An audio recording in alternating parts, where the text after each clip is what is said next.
今夜は濃いめにつけてせめて寂しさ紛らせましょうか。暗い路地裏涙に濡れて今日も咲いてる酒場の花よ。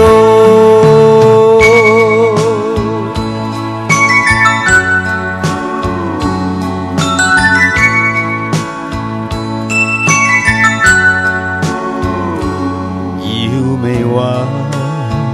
見ないわ壊れた時がもっと辛くてやるせない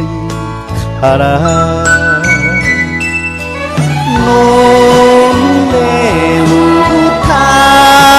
って騒いで見せて夜に咲いてるわびしい花よ。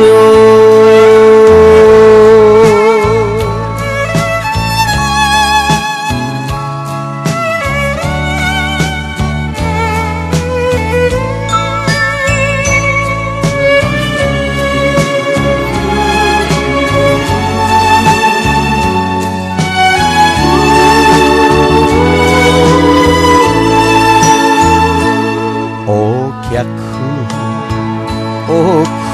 ってお店の椅子に一人座ってタバコをふかす